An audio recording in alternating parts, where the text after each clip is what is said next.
Hey guys, hey, so I thought I would do an update, and this is the fourth one I've tried to do today. So I keep messing up, or the thing keeps slipping, or whatever. So Matthew had Tuesday. Matthew had surgery on Tuesday on his jaw, and his jaw is now wired shut. So, having said that, he was supposed to be an inpatient, and then, after the surgery, the doctor was like, "No, he can go on home." So they bring him back, and we're trying to wake him up and get him to do the stuff you're supposed to after surgery and everything. And it was already almost like 4 o'clock.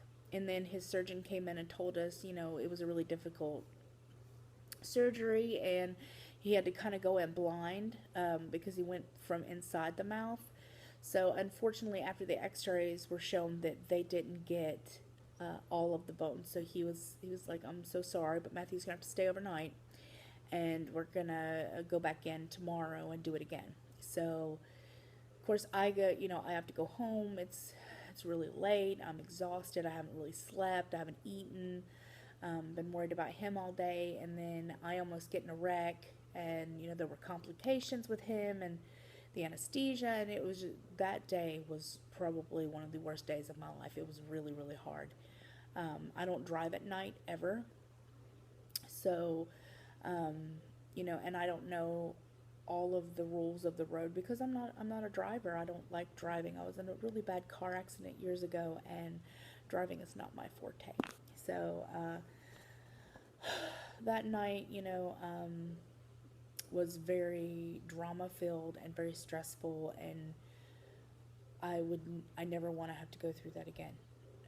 That was the day I took down my Facebook for many reasons, but one of the biggest reasons was I wanted to focus just on Matthew and just on him doing stuff and getting better and feeling better. And I felt that there were issues going on Facebook that was kind of tearing me away from you know just focusing on my husband. So I felt that was really important. And the day after, Wednesday we go back in. I go up there. He has a surgery. They bring him out, and then they tell me he can come home. And his little face was just gigantic, and he lots and lots of pain. And so over the course of the last few days, he kept telling me that eating was hurting his stomach, and when he was taking his medicine, his stomach was hurting. So obviously he didn't want to eat or drink, which with your jaw wired shut, it's really important to get a lot of protein. It's really important to get lots of calories. It's really important for his bone to heal to have a lot of calories and calcium and stuff like that. And I was making him yogurt and protein drinks and milk, anything I could think of that could really aid in helping him with healing. And he just wasn't feeling good. So the medicine that they had him on, which was children's Motrin, was actually tearing up his stomach because he has really bad reflux anyway. So every time he would take it, it was just irritating the lining of his stomach, so he never wanted to eat. So last night we took him to the ER, and we told them about the issues with his stomach and him not eating, and they couldn't get a vein, and he was dehydrated, so they gave him some fluids.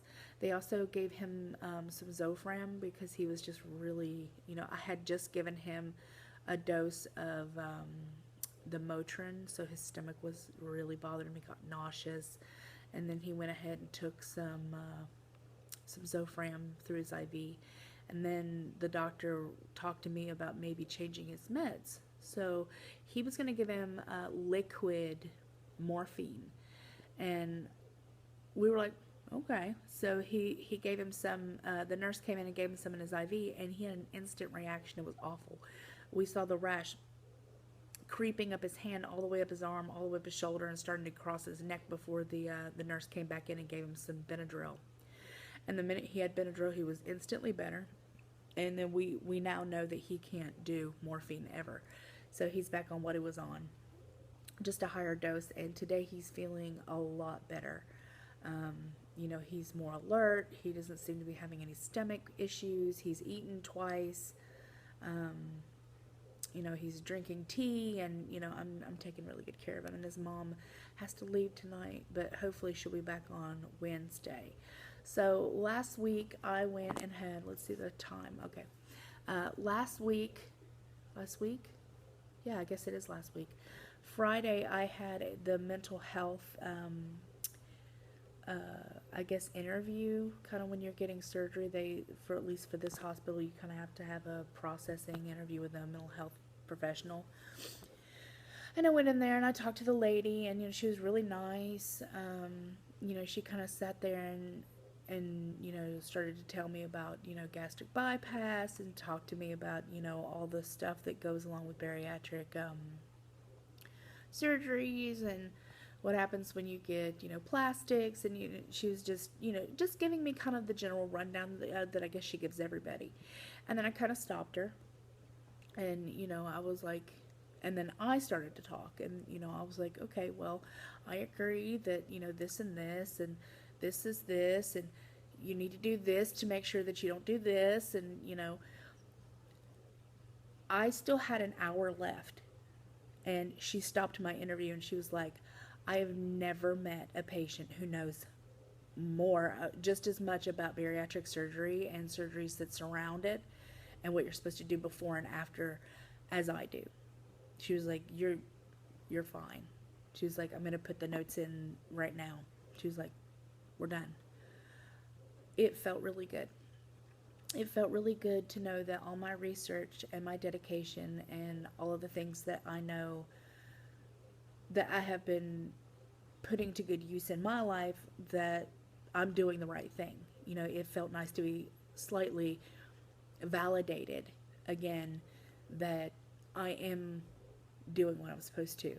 It felt nice because, she wanted to talk to me about, are you binge eating?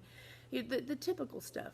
What are you eating? What are you not eating? What are you depriving yourself of? Are you trying Slim Fast? Are you doing Atkins? Are you doing Weight Watchers? She just wanted to know what I'm doing specifically. And, I told her. And it's the same thing I tell you guys. So, she was really excited to talk to me, and I was just super surprised at how, she just kind of stopped me, and she was like, there's nothing I can teach you. And it made me feel good. That's what she said. She was like, there's absolutely nothing I can teach you.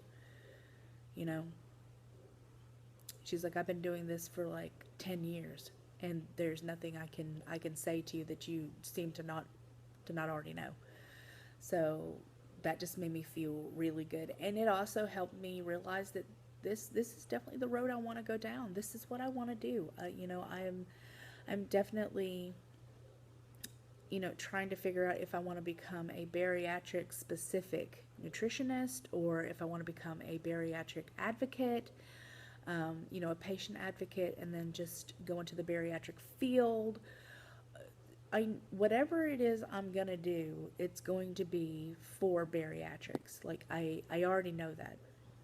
I already know that this is the field that I want to go into. I just don't know what degree I need to get what I want. You see what I'm saying? So that's kind of like what I'm thinking of. This week we have 3 appointments. Matthew has an appointment to check on his stuff. I have a PT assessment, and then I have the last nutrition class. And then the 6th, I will see my surgeon, and then we can figure out what we're doing, when we're doing it, and how we're doing it. There. So there's your update. There's your update. So I know everybody's, been messaging me, and everybody's so sweet, and thank you so much for the prayers and the love and the hugs and the kisses and the, how awesome you guys. I really do appreciate everybody and everything that you guys have said. And Tuesday was really rough for me, like probably one of the roughest days that I've had in a very, very long time. So a huge NSV for me is that I would never ever be able to take care of my husband the way I have.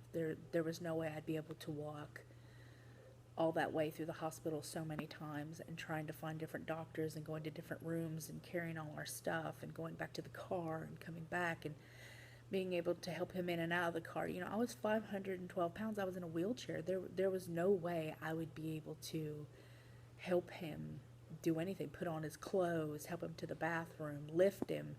When he came out of recovery, like he he couldn't do anything. He couldn't put on his socks. He couldn't sit up. I had to lift him, put him on the, everything. So the biggest NSVs for me were being able to like take care of him and him not have to worry about taking care of me for once. It was nice. And I'm looking forward to getting the rest of this weight off so I can have the life that I know I deserve. So I always love your faces, and I will talk to you later.